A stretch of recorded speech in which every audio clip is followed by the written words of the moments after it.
Paano kung may makakapagpatunay ng bagay na hindi paniniwalaan ng iba? At paano kung sa pinakamagulong sandali ng buhay mo, may isang tao na kayang makita ang ginagawa ng Diyos bago pa man ng lahat? Dahil Diyon mismo ang nangyari kay Maria. May dala siyang isang imposibleng lihim, isang pangakong napakalaki, at isang bigat na walang sinuman sa paligid niya ang makakaunawa. Walang ebidensya, walang saksi, isang salita lamang at isang desisyon. At ngayon, nagsisimula ng maging totoo ang lahat. Lumipas ang mga araw, lalong lumalim ang katahimikan. At kasama nito, mas tumindi ang mga tanong. Paano ipapaliwanag ang hindi may paliwanag? Paano paninindigan ang isang katotohanan parang walang katuturan sa iba? Ngunit pagkatapos, may isang impormasyon na nagbago ng lahat. Isang pahiwatig, isang tanda, isang direksyon. May isa pa, isang taong nakararanas din na impossible. Isabel. At sa sandaling yon, may nagliyab sa loob ni Maria. Hindi yon basta kuryosidad. Pangangailangan yon. Dahil marahil lang, naroon ang kumpirmasyong kailangan niya. At nang walang pag-aksaya ng oras, nagpasya siyang pumunta. Ngunit ang tila isang simpleng pagbisita ay magiging isa sa pinakamakapangyarihang pagtatagpo sa kasaysayan. Mabilis ang desisyon, ngunit hindi magiging madali ang landas. Umalis si Maria sa bahay na may dala higit pa sa pisikal na baga. Dala niya ang mga pagdududa, inaasahan, at isang tahimik na pag-asa na sa dulo ng paglalakbay na iyon, may magiging malinaw. Mahaba ang daan. Alikabok, init, hindi pantay na lupa. Bawat hakbang ay nangangailangan ng lakas. Ngunit hindi lamang katawan ang kumikilos, ang puso ang naghahanap ng sagot. Dahil sa kaibuturan, may isang tanong na hindi siya pinapatahimik. Paano kung totoo ang lahat na ito, bakit pakiramdam ko ay nag-isa ako?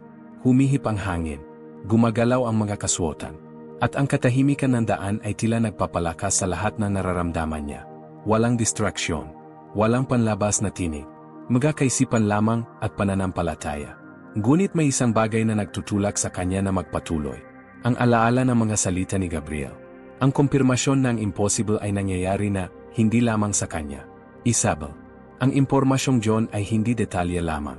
Isa itong ugnayan. Isang koneksyon sa pagitan ng dalawang himala na tila magkalayo, ngunit malapit ng magtagpo. At habang naglalakad si Maria, may nagsimulang magbago sa loob niya. Naroon pa rin ang takot. Ngunit hindi na ito nangingibabaw. Bumubulong pa rin ang pagdududa.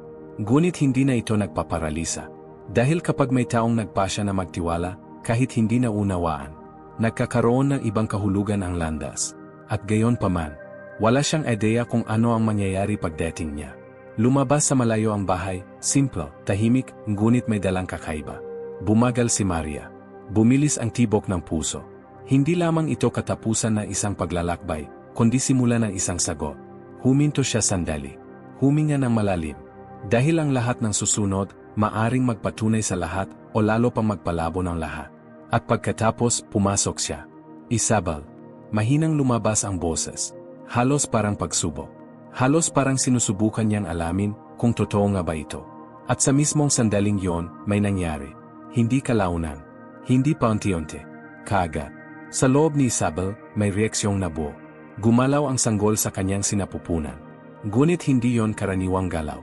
Hindi yon natural. Ito ay tugon. May isang hindi nakikita ang kumilala sa isa pang hindi nakikita. At sa sandaling yon, nalaman ni Isabel. Walang paliwanag. Walang pag-isip. Walang pagdududa. Hindi siya nagtanong. Hindi siya nag-alinlangan. Ipinahayag niya. At ang sinabi niya ay magbabago ng lubusan sa nararamdaman ni Maria hanggang sa sandaling yon. At pagkatapos, nang hindi nagpapaliwanag si Maria ng kahit ano, nagsalita si Isabel. Pinagpala ka sa mga kababaihan. Lumabas ang mga salita ng may lakas. Hindi bilang hula. Hindi bilang pagtatangka. Kundi bilang katiyakan. At pinagpala ang bunga ng iyong sinapupunan. Katahimikan. Sa isang sandali, tila tumigil ang mundo. Dahil yon ay walang katuturan sa pananaw ng tao. Walang sinabi si Maria. Wala siyang ipinaliwanag. Wala siyang ipinagtanggol. At gayon pa man, alam ni Isabel. Paano? Paano makikilala ng isang tao ang isang bagay na napaka-impossible nang walang natanggap na anumang impormasyon? Ngunit nagpatuloy si Isabel. Nang marinig ko ang iyong pagbati, ang sanggol sa loob ko ay nagala. Iyon ay higit pa sa kumpirmasyon. Ito ay pahayag. Ang nangyayari roon ay hindi lamang pisikal. Hindi lamang emosyonal. Ito ay espiritual. Dalawang himala, nagtatagpo. dalawang pangako, nagkikilala. At sa sandaling yon, may malalim na nangyari sa loob ni Maria. Nagsimulang humina ang pagdududa. Nagsimulang umatras ang takot. Dahil kapag may nakakita sa ginagawa ng Diyos, bago mo pa ito ipaliwanag, nagbabago ang lahat. Ngunit hindi pa tapos si Isabel. At ang sinabi niya kasunod, ay hindi lamang nagpatunay sa himala, kundi naghayag na mas makapangyarihan pa. At pagkatapos, sinabi ni Isabel ang isang bagay na tumago sa puso ni Maria bilang sagot na hindi niya alam na kailangan niya. Mapalad ang naniwala. Mapalad. Hindi dahil sa kanyang nakita. Hindi dahil sa kanyang naramdaman. Kundi dahil sa kanyang piniling paniwalaan. Sapagkat matutupad ang sinabi sa kanya ng Panginoon. Sa sandaling yon, nagtagpo ang lahat. Hindi ito tungkol sa pag-unawa sa lahat ng detalye. Hindi ito tungkol sa pagkontrol sa proseso. Ito ay tungkol sa pagtitiwala sa pangako. At ang pangungusap na iyon ay may malalim na ginawa sa loob ni Maria. Hindi lamang nito pinatunayan ang nangyayari. Muling tinukoy nito kung ano ang kahulugan nito. Dahil hanggang sa sandaling yon, dala ni Maria ang bigat na imposible. Ngayon, nagsisimulan niyang dalhin ang katiyakan ng layunin. At binabago nito ang lahat. Dahil kapag ang pananampalataya ay tumigil na sa pagiging pagdududa at naging paninindigan, nawawala ang puwang ng takot. Ngunit ang pinakakapansin-pansin ay hindi pinuri ni Isabel ang posisyon ni Maria. Hindi niya binidyang diin ang himala. Hindi niya binanggit ang makasaysayang epekto. Binidyang diin niya ang isang bagay na mas simplo at mas makapangyarihan. Ang pananampalataya. Ang desisyong maniwala bago makita. At sa sandaling yon, may nagsimulang umapaw sa loob ni Maria. Isang bagay na hindi na kayang manatiling tahimik. At ang lalabas mula sa kanya kasunod ay hindi lamang sagot, kundi pahayag. At pagkatapos, hindi takot ang lumabas kay Maria. Ito ay pagsamba. Pinupuri ng aking kaluluwa ang Panginoon. Ang mga salita ay hindi pinag-isipan. Hindi inayos. Kusang dumaloy na para bang matagal na silang nakatago, naghihintay ng tamang sandali. At ang aking espiritu ay nagagalak sa Diyos, aking tagapagligtas. Sa sandaling yon, hindi lamang tumutugon si Maria sa kanyang narinig. Inihahayag niya ang nasa loob niya. Dahil hindi yon basta emosyon. Ito ay pag-unawa. Kinilala niya na hindi siya pinili dahil sa merito. Hindi dahil sa katayuan. Hindi dahil sa posisyon. Kundi dahil sa biyaya. At binabago nito ang paraan kung paano tinatanggap ng isang tao ang isang tawag. Hindi niya inilagay ang sarili sa sentro. Inilagay niya ang Diyos. Nagsalita siya tungkol sa isang Diyos na nakakakita ng hindi nakikita, na nag-angat na hindi inaasahan, na ginagawang walang halaga na mga kuwento bilang walang hanggang landas. Bawat pangungusap ay may lalim. Bawat salita ay tumuturo sa mas dakila. Nagsalita siya tungkol sa mga lumang pangako na natutupad. Sa mga henerasyong naabot. Sa isang plano na higit pa sa sandaling yon. At sa sandaling yon, may naging malinaw. Hindi lamang bahagi si Maria ng isang himala. Naunawaan niya ang kahulugan nito. Ngunit may mas malalim pang nangyayari. Dahil ang awit na iyon, ay hindi lamang pagpapahayag ng pananampalataya, kundi isang prophetikong pahayag. At ang epekto ng mga salitang yon, ay malayo pa sa ganap na nahahayag.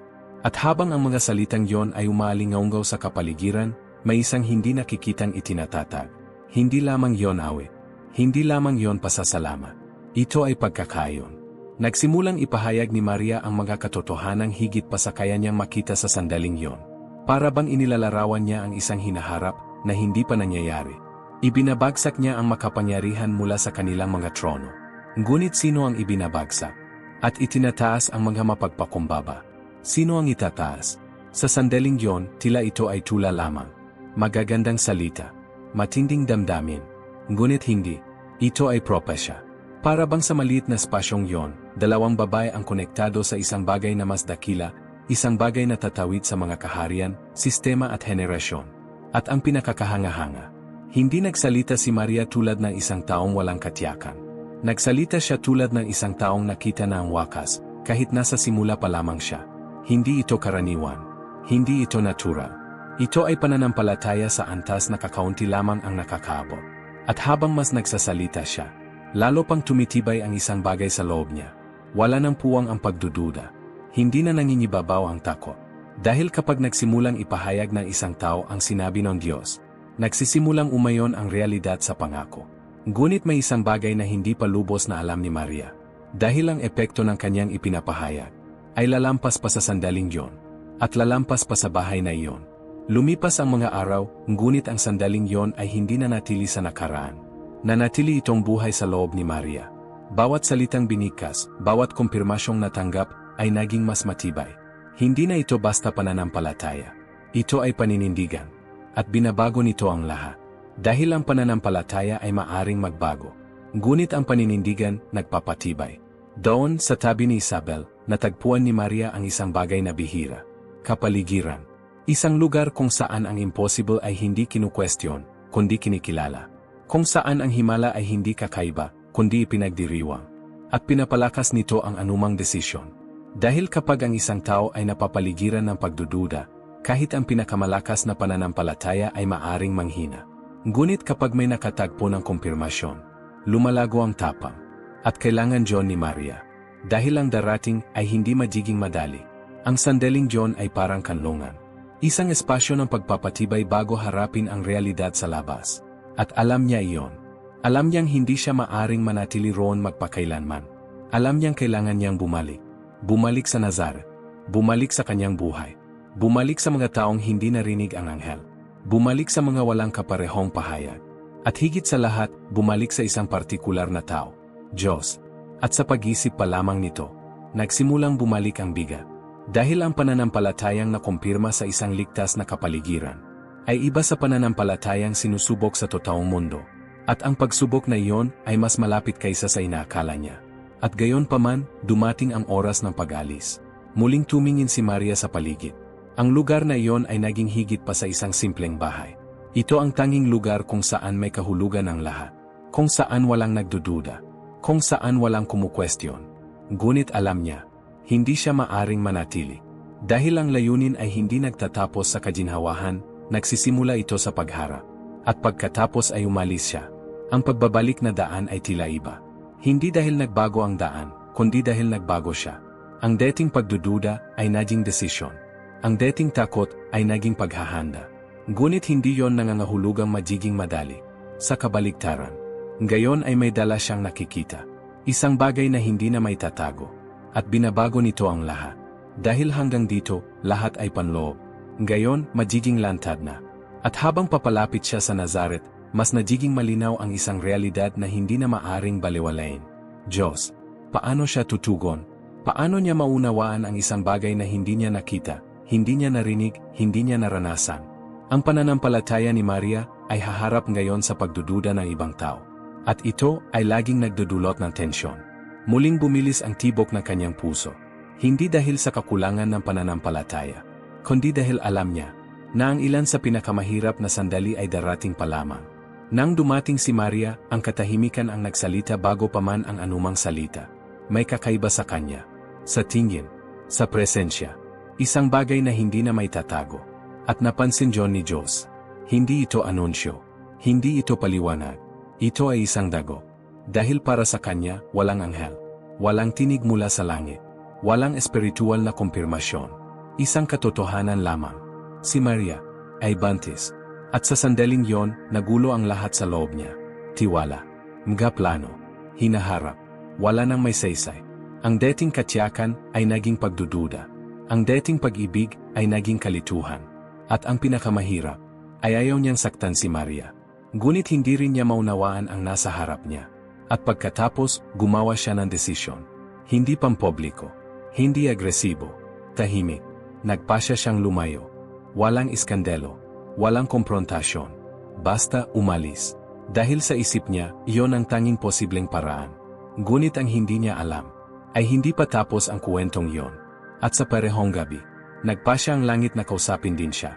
Sa gabing iyon, nang tila desidido na ang lahat, nabasag ang katahimikan ng hindi inaasahan. Sinubukan ni Jose na matulog, ngunit ang bigat sa loob niya ay hindi siya pinapayagan.